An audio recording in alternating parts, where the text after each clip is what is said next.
Hello दोस्तों, कैसे हो आप सभी। आज मैं आपके लिए कहानी लेकर आई हूँ, माँ की बातों का महत्व। मैं जानवी और मेरे बेटा प्रियांशु जो 12वीं कक्षा में पढ़ता था, मेरी बेटी पूजा जो प्रियांशु से कई साल छोटी थी, और मेरे पति एक मल्टीनेशनल कंपनी में काम करते थे। कुल मिलाकर एक सुखी परिवार था।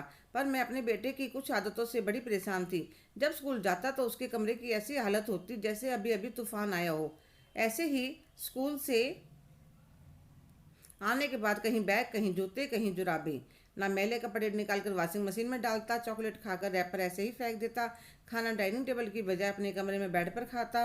जब कहती बेटा खाना टेबल पर खाना चाहिए तो कहता कहीं बैठकर खा लो, जाना तो पेट में ही है। कितनी सफाई से खाओ फिर भी कुछ दाग धब्बे तो लग ही जाते हैं। कानों में हेडफोन लगाकर बैठा रहता, आवाज़ देती सुनता ही नहीं, फिर सॉरी बोल देता। एक दिन मुझे इतना गुस्सा आया जब मैं उसके कमरे में गई। वह स्कूल गया था, कहीं गीला तौलिया, चॉकलेट रैपर, चीटियाँ भरी पड़ी थी। तो मैं अपनी बेटी को लेकर अपनी मायके चली गई और इनको फ़ोन करके कह दिया कि पापा की याद आ रही है, 2-3 दिन में आ जाऊंगी। जब प्रियांशु स्कूल से आया तो पड़ोस वाली आंटी घर की चाबी दे गई। मम्मी नानी के यहाँ गई है। तो प्रियांशु ने सोचा 1-2 दिन तो मम्मी की चिक चिक से पीछा छूटेगा। अंदर जाकर कपड़े बदलकर खाना गर्म करके खा लिया, फिर आराम से फ़ोन पर लगा रहा। फिर अगले दिन स्कूल के लिए उसके पापा ने नाश्ता बना दिया और कैंटीन के लिए पैसे दे दिए और कहने लगा दोपहर का खाना मेड बना देगी।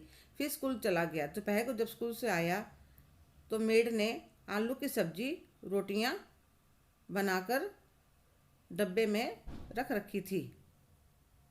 मम्मी की बड़ी याद आई। जब स्कूल से आता तो कैसे गर्म गर्म कभी मटर पनीर की सब्जी पराठे, तो कभी छोले कुलचे बनाती। कभी मुश्किल से थोड़ा सा खाकर कमरे में गया तो कमरे में बड़ी अजीब सी स्मेल आ रही थी। वह स्मेल गीले तौलिए से आ रही थी। मम्मी ने कितनी बार समझाया कि तौलिया हाथ के हाथ सुखा दिया करो, वरना कितने कीटाणु हो जाते हैं।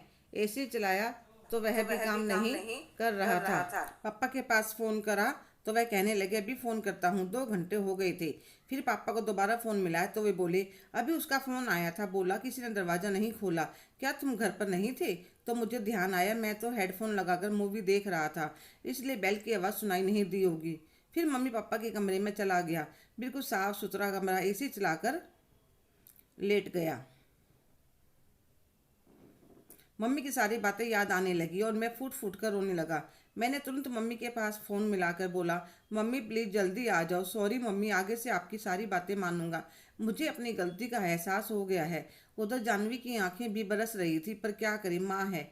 बच्चों में अच्छे संस्कार डालने के लिए कभी कभी अपने आप को मजबूत बनाना पड़ता है। हेलो दोस्तों, कैसे हो आप सभी। आज की कहानी आपको कैसी लगी कमेंट करके ज़रूर बताइएगा।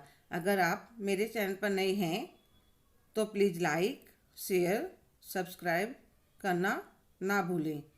धन्यवाद।